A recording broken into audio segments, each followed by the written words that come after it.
Hey everyone, Model Man Frank here. How is everyone doing today? Thank you very much for joining the broadcast. If you're watching this on playback, I do apologize and wish you were able to catch the show today. Today we're going to talk about something interesting and actually a little history of my life.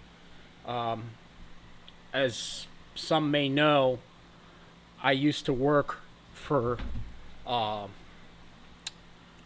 Spirit Airlines back in the 1990s, late 1990s into 2000, 2001. I worked for a little startup airline. Spirit Airlines used to be called Charter One, and they were based out of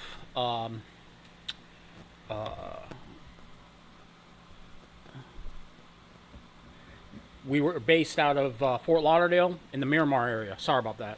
Didn't mean to interrupt. So, as we were based out of Fort Lauderdale, Miramar area, as Spirit Airlines operated, we operated a small fleet of DC-9s. And we had like one MD-80. And basically, that's what we're going to talk about. We're going to talk about the DC-9 going into the MD-80. We will not delve in. We will delve a little bit into the MD-80 and into the Boeing 717. The so the company. So let me start with this. Just give you guys all a heads up. This is shop talk, and just wanted to let you guys all know. As you can see on the we have a Patreon page, and there I post a lot of like photos and back alley things, things that I talk about, and videos that you won't see show up on YouTube. Some videos will show up on the Patreon page. It's free to join. It's for creators like myself, and if you can help monetarily, it's great. Maybe someday in the future I'll have some shirts. My wife, God bless her, she made a great shirt for me to advertise the YouTube page, and maybe in the future we'll, if we're able to do this and get this YouTube page off the ground, I'll offer the shirts off to, for sale if anybody wants to buy one. But I think next week I'll put the YouTube my shirt on so you guys can see what it looks like.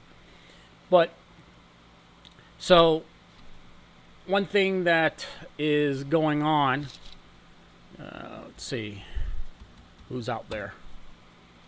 Oh, for some reason my chat is disabled. I do not know why.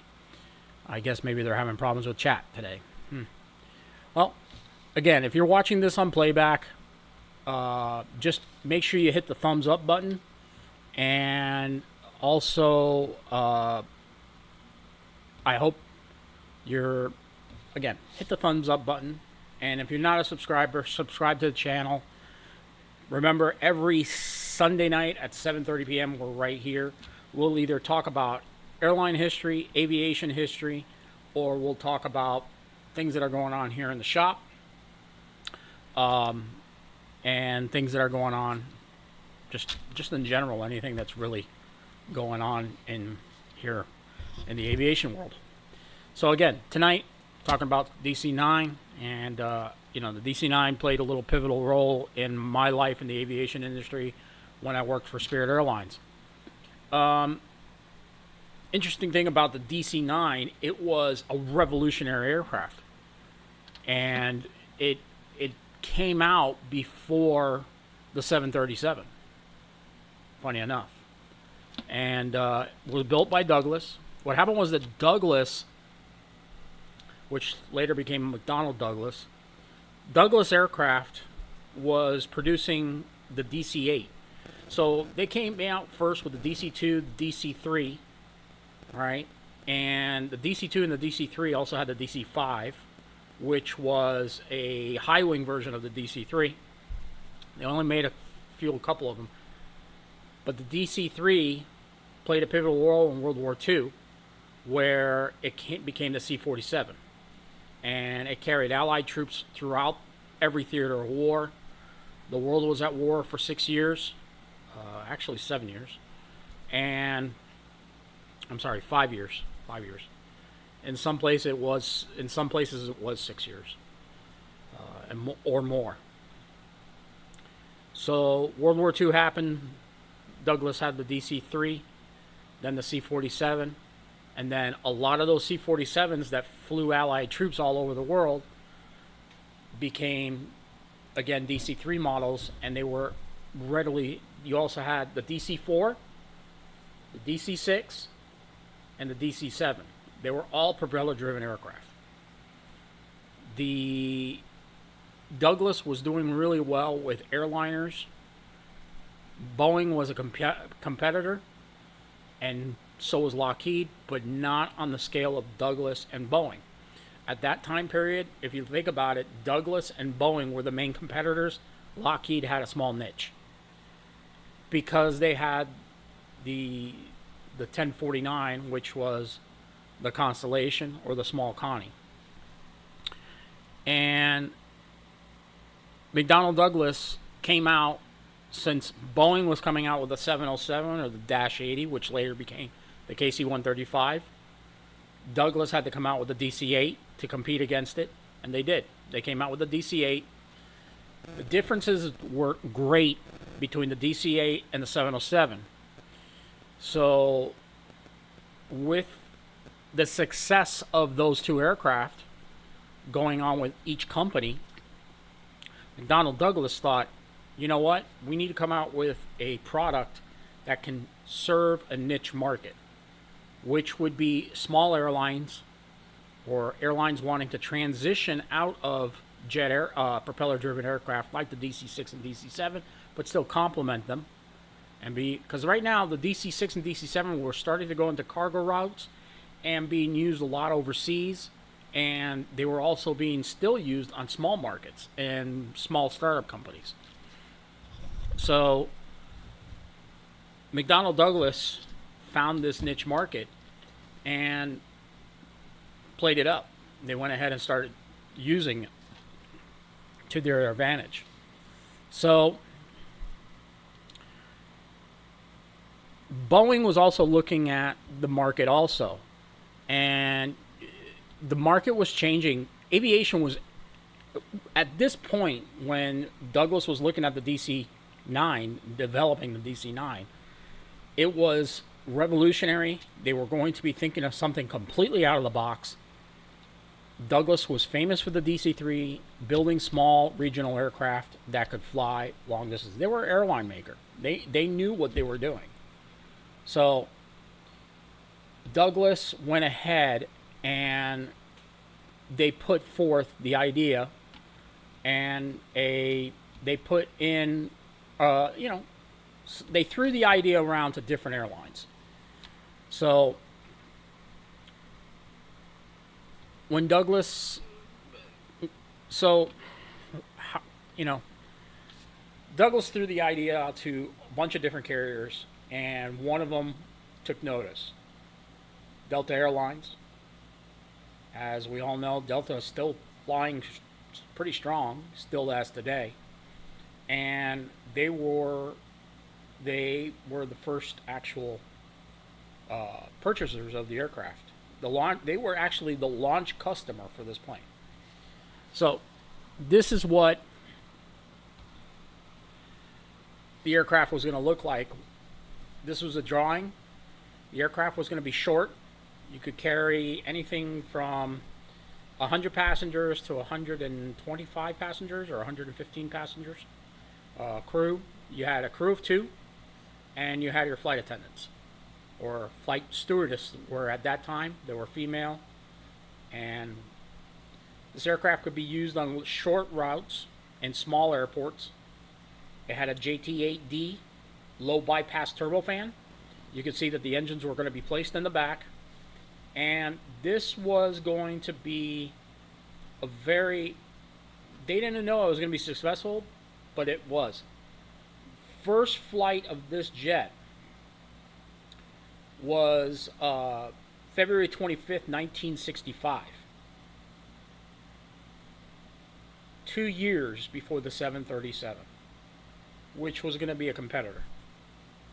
So they already had a slice into the market in terms of what they were going to be able to do. So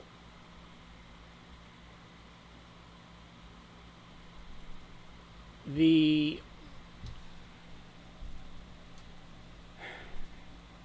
aircraft did a rollout. Rollout happened, and then a year later, in 1965, it was actually a year to the date. I'm sorry.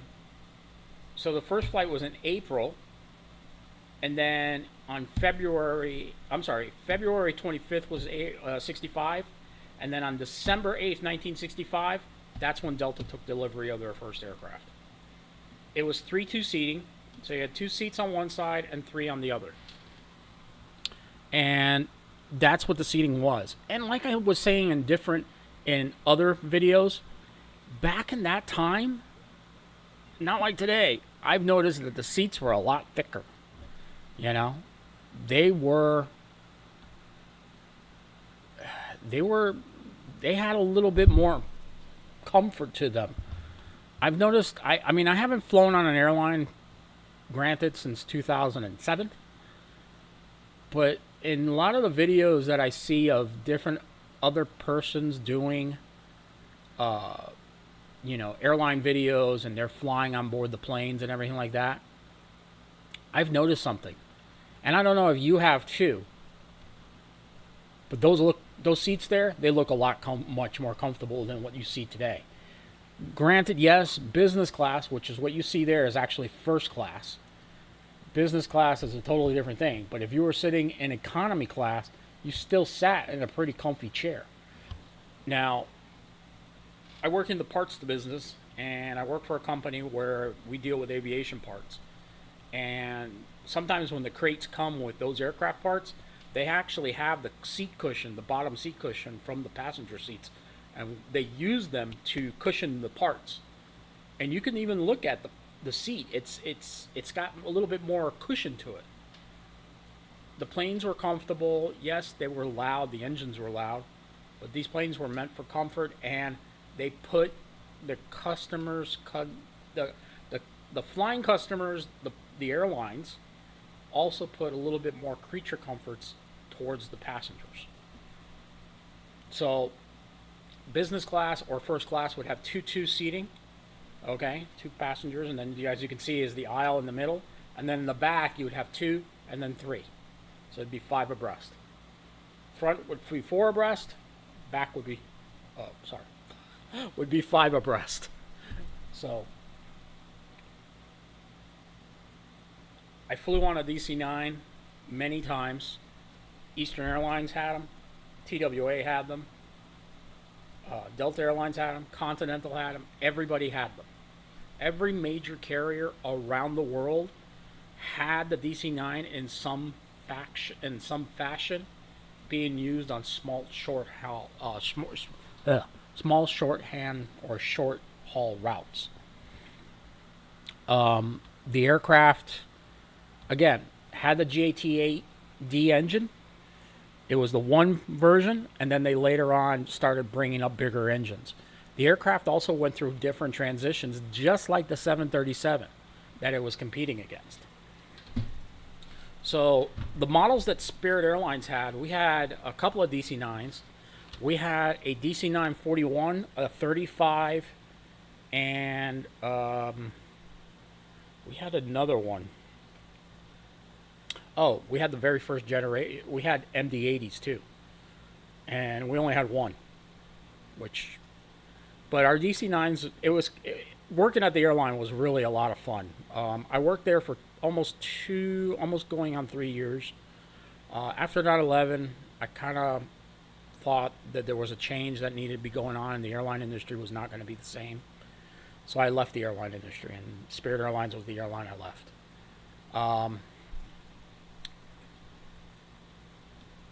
We would have our DC-9s came from were part of the China Airlines fleet, which was based in Hong Kong. The planes and some of the other DC-9s that we had SAS, which was Scandinavian Airlines, and Air Services, and then we also had Swiss Air DC-9s also, and they always broke down. Planes would work really well in the morning, but by the afternoon they really weren't not working very well. They started to constantly break down, and they just kind of fell apart.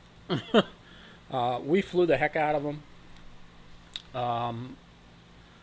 So we really, those planes were used heavily.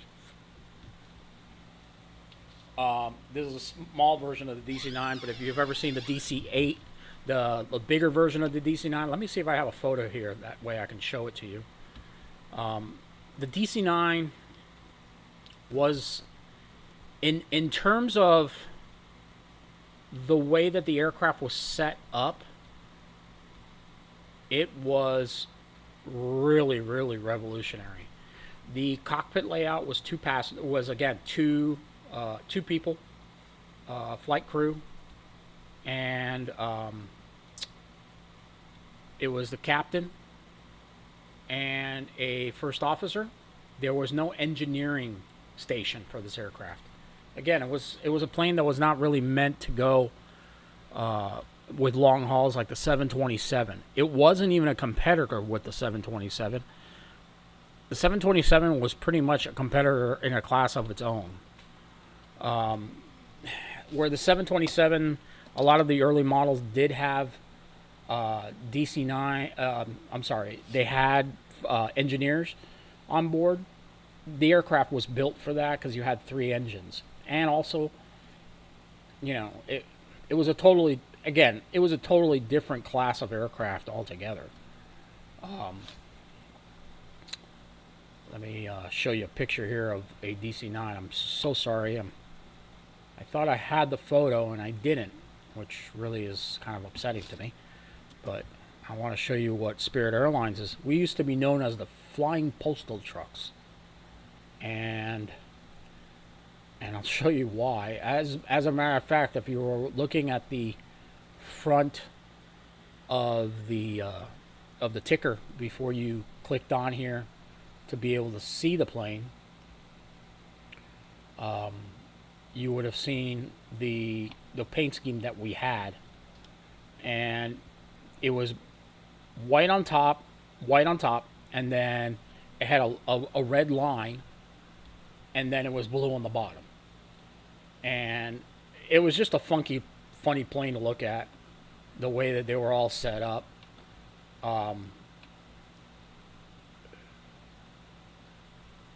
Some of our DC-9s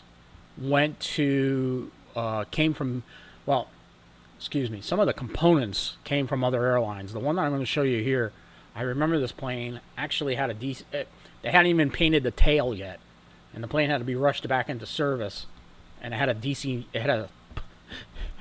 a Delta Airlines tail on it, which was really funny to watch. And I want to show you that photo right now. Let me get rid of this one here. Some of the things that we would do, as I worked in reservations, and I worked in flight following, and I worked at the airport a couple of times as a floater. The plane went through. Our planes would start flying in the morning really, really well, and then surely by the end of the day, we would always be breaking down. We had everything that could happen, but we were a safe airline. We did not have an incident as operating as a small carrier. These were old aircraft, and we maintained them very, very well. We had some planes, yes, they would break down, and we would not be able to we would try and compensate our passengers very well. When I started working for the airline, we weren't, Spirit Airlines is now known for charging everything from, how long you go to the bathroom to everything else to, over luggage weight charges, which is, I think, stupid, but whatever. Um, I mean, we had our name changed cost, which was $25. It's funny, I remember that $25 to change your name, which I found hilarious. Um, but um, so we had that, and then we also had we played a role in a lot of the things that happened, especially in 1999 and into 2000, and then later on into 2001.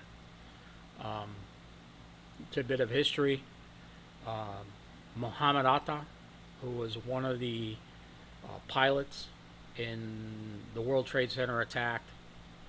As a matter of fact, I was working 9/11 that day, and as I was sitting in the reservations office helping people be reaccommodated and just talking on the phone and starting to find out what was going on, we were watching TV.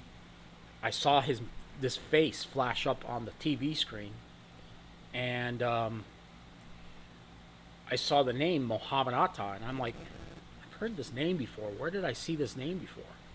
So I went into our computer system and I typed in the name, and sure enough, his name came up. And the reason I recognized his name was because in the notation, somebody else had called the customer assistance desk, which was, and got me, and I told them that they could waive the $25 fee. And he was upset because they had spelled his name wrong. And yeah, he flew on Spirit Airlines. He flew on the Spirit Airlines the day before the attack. We flew him to his destination to be able to catch that plane. And I wish, for a while I had wished that that aircraft that he flew on, that DC-9, had broken down, and he probably would have been delayed and probably never made it, and maybe 9/11 would never have happened. But things happen for a reason. Some evil things happen for a reason. But I worked on 9/11, and we had all our DC-9s all over the place. Some of them actually were allowed to be ferried to Fort Lauderdale, so they would be able to do reposition flights. We were actually one of the very first aircraft back up in the air on 3 days later, 4 days later. And we even flew troops uh, uh, to certain areas, like National Guard troops. We flew them to Dulles to be able to catch other airlines across over to Iraq. After 9/11, I left the airline and never looked back. I went into other capacities, running my own businesses and running other companies that I had, and had decided to do other things in my life. Always still having an ear to the floor and still keeping in touch with what was going on in the aviation industry. And working for that airline was a lot of fun, um, especially when I worked for Falcon Air, which was with 727s. And this plane was very interesting. I actually, um, when my wife, who at that time was my girlfriend, we flew to New York in April of 2001, a couple of months before 9/11. We flew on DC-9. She couldn't get a ride share. She worked for Delta Airlines at the time, and she couldn't get a buddy pass for me, and she couldn't get any. There was no seating available on any of the flights. So I made the idea. I said, "Hey, let's go on my airline." So this was my time for my airline to shine. So we went down to Fort Lauderdale Airport, got on standby. I had called ahead to make sure there was standby seating. We stood by. We got on board the plane, and we flew to New York. We landed in LaGuardia. Plane worked like a charm, perfect. And then we flew the airline back. We spent the whole weekend there. I got to be introduced to her friends, and then it was time for us to leave. And we got on board our MD-83, our only one, and it was time for it to shine. And we couldn't get the plane. They couldn't get the plane started because as they were switching over to ground power, they were making the switch from ground power to the APU. The APU wasn't kicking on. And I was like, oh my gosh, the plane's going to break down. We're going to be stuck in New York. And nope, they were able to fix it up and get us on our way. And that was my my trip on that airline to fly. So, long story short, that girlfriend that I wanted to impress on my airline became my wife, and the rest is history. She is my lovely wife. And but DC-9, something interesting about the DC-9, and it didn't appear too much on other airplanes of that time period. Douglas only had this, and I've looked around to see like if the 727 had this type of cockpit. The DC-9 had a unique cockpit. The DC-9 all the way to the MD-83, MD-87. The 717 did not have it, which was the MD-95, did not have it. But the DC-9 did. And the cockpit layout was really interesting, the way that the cockpit was set up on the plane. The photo I'm going to show you doesn't really do it justice. Actually, I'll show you this photo here. I got the picture right here. Hold on a second.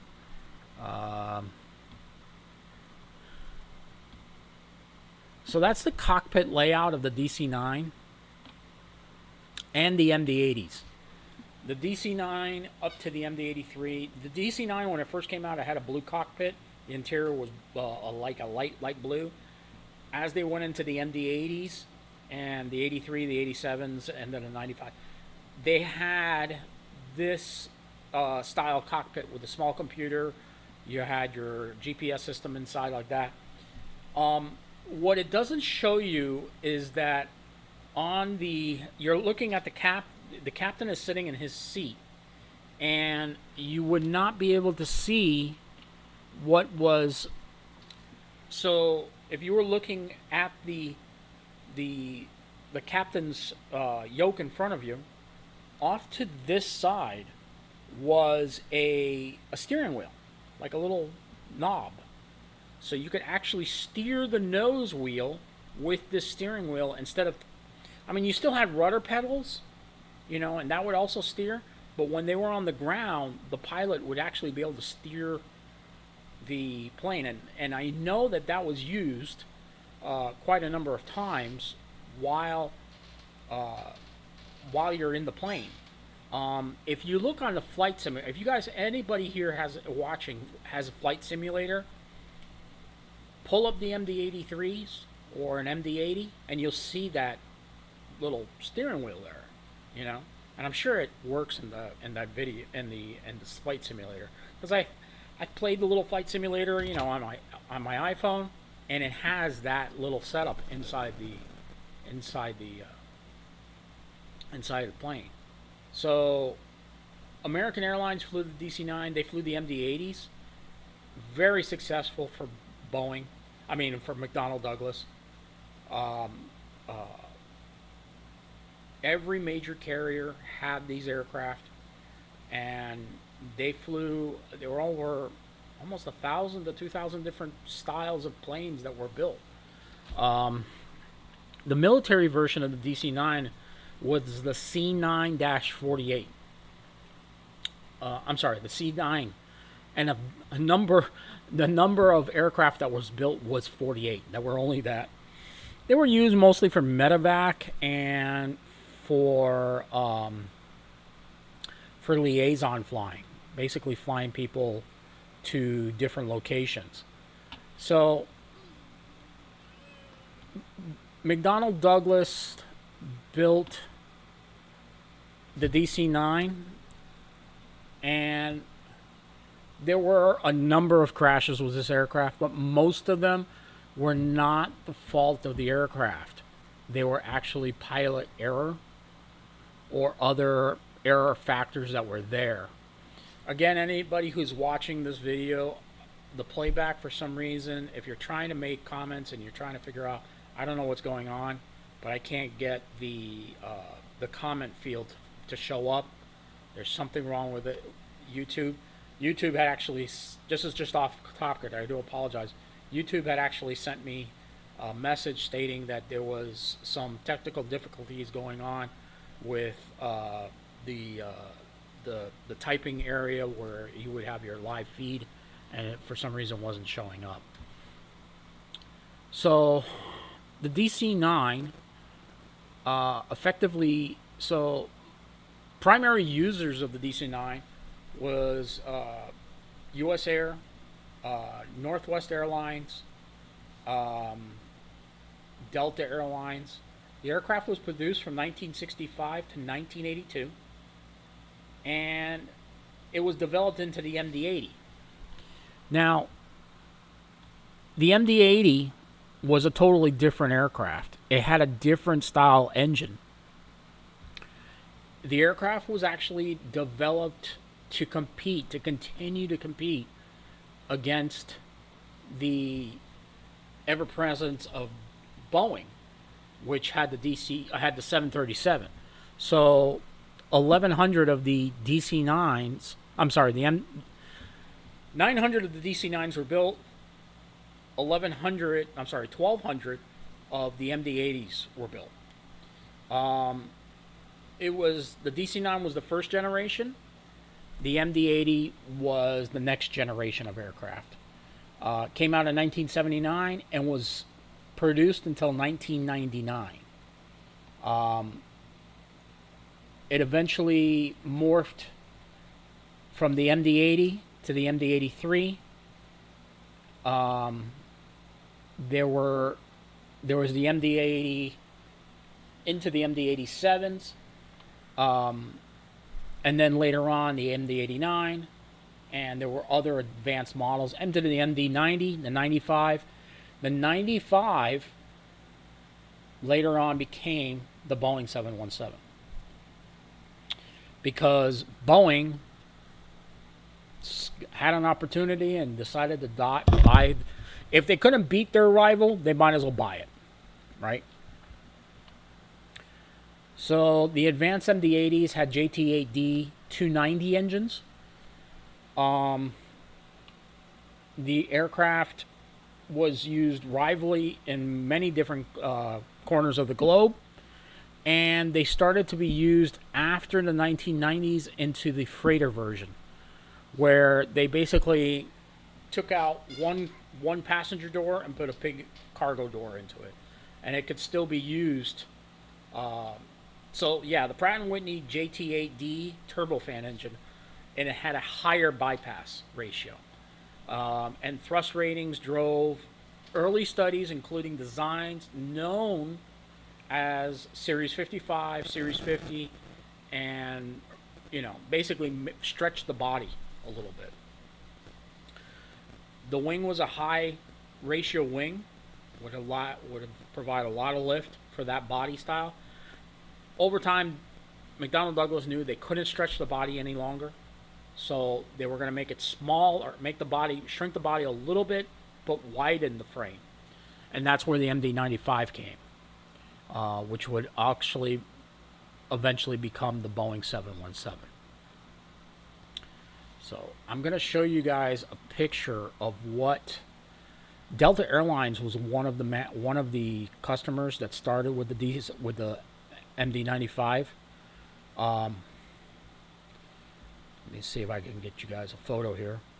Actually started the first flight for the MD-95, which became the Boeing 717, was in 1998, and it was introduced 1 year later on October the 12th of 1999 with AirTran Airways. I'm sure everybody remembers AirTran. I do too. They were actually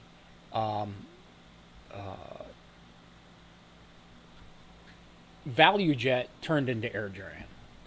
So if anybody wants to know what happened to ValueJet, they had a bunch of DC-9s and MD-80s. They became AirTran. And I'm going to show you guys a photo of it, the AirTran aircraft right here. Let me pull this one up here for you guys. Just bear with me one moment. I'm trying to see if I can pull it up here on my screen. Cancel. I wanted to cancel that one. Sorry. Got the wrong one. Let me see. I've got it here. I got it, guys. I'm coming.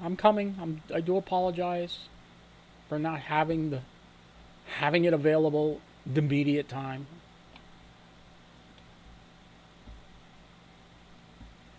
So, as we're morphing into the MD-80, so the MD-80, it started off, so the DC-9 program morphed up into the MD-95, and the MD-95 was the last of the line. So, as you can see here, this is the MD-95, which later became the 717. That was the end of Douglas, as we know, because AirTran was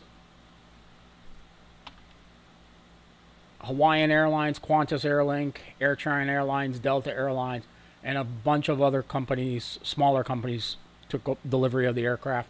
There were only 156 built, and then Boeing bought the company, bought McDonnell Douglas out, and took over the line, and they ceased because they couldn't have. Boeing's outlook was they couldn't have a plane competing against the 737.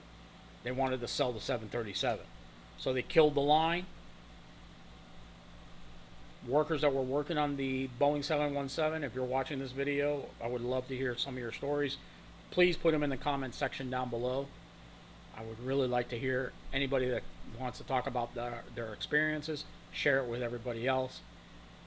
They basically killed the line so they could build the Boeing 737. I know I told y'all that I didn't really want to talk too much about the 737. The problem with the Boeing 737 is they can't go any further with it. They've done so much with the airframe.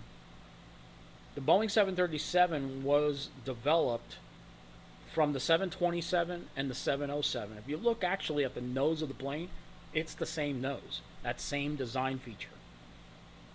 The 737 can't go any farther. They cannot. They have to, once 737 production ends, they have to try and do something else. And I don't know what Boeing's going to come out with. But, you know, they were supposed to do something before the 787 MAX, you know, and I have my opinions about the 737 MAX. I'm not going to share them on this program. Everybody knows what's going on with that plane, and everybody else can make up their own decisions on that. The MD-95, which was Boeing 717, came out with a glass cockpit. The company really was ready to go into the new millennium before they got purchased out. It was pretty much like a hostile takeover at that point. The cockpit was completely glassed in, and I'm going to show you guys what it looked like. If you've never flown on the Boeing 717, funny enough, you know, while I was doing research for this video tonight, I found photos and concept art on different sites for the 737. And the 737, funny enough, was supposed to come out as T-tail twin jet like the DC-9, and they just decided to go with something else. So this is the last rendition of what the MD-95 was. All glass display, cockpit. If you look at the setup of the aircraft, it looks a little bit like, a G5 would inside. Seats were very comfortable. I have met some pilots that have flown on the aircraft and were pilots, and they said that the plane flew just like an MD-83, but more refined. It was a lot much more quieter. The steering wheel and the side to steal the nose wheel when the aircraft was taxiing the ground was gone. You used rudder pedals. And the plane really did go through different paces. Looking at this cockpit, you would think you were in a CRJ 900 or any other modern day aircraft. There's some small carriers still flying the 717. I'm not exactly sure. I know they're probably overseas in the Orient or anything like that. I know China Airlines is flying it. I'm going to show you guys something. And so anybody that watches this broadcast, I've talked about other people, especially Noel Phillips, where he flies on different airlines all around the world. And if you've never watched his videos, I'll put a link in the description box below to follow to his channel. He flown on different airlines. He flew on an air carrier that had a new plane. It was a Chinese manufacturer, and we all know what the Chinese are good at: copying everybody else, just like the Russians did. So the Chinese decided we need to build our own airliner. So what did they do? They copied somebody else's plane, which was the MD-80, and they came out with their own plane. It is a Boeing 717 or / MD-95, and this is their aircraft here. I'm just going to show you up. Tell me that's not an MD-95. It's not an MD-95. It's a Chinese Comac AC-219, I think it is. Comac came out with their own plane.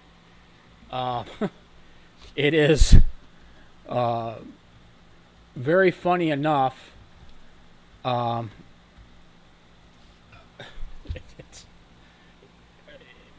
plane is made by Comac. It's a Chinese company, and they have. Let me see if I can pull up Comac. I want you guys to hear what their planes are.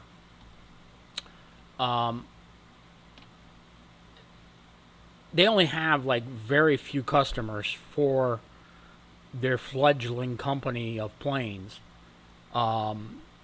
So their market share for Comac airplanes is mostly China Airlines. Sorry. There's some other. It's called the AR-121. This plane is called the AR-121, and it's built by this Chinese company, Comac. And I'm sorry, but that really does look like a DC-9. If you look at the nose of the plane, which is right here, that's a DC-9 all the way. The rest of it, basically a whole frame of probably an MD-90 or an MD-95. Till you get to the engines, they put different engines. Those are turbofan engines, like for a Gulf, maybe like a Challenger. And then if you go, or Challenger 300, then you go to the tail. That tail is from an MD-95. I'm sorry, but that is a copy of an MD-95. You probably won't see any American customers flying this plane because the FAA will not give them a certification. Now, government, of course, as we know, can be bought in this land of opportunity. And I'm sure eventually maybe one or two carriers will end up with this aircraft. As much as they say, no, it won't. But I bet you anything it will. And, I do think that will happen.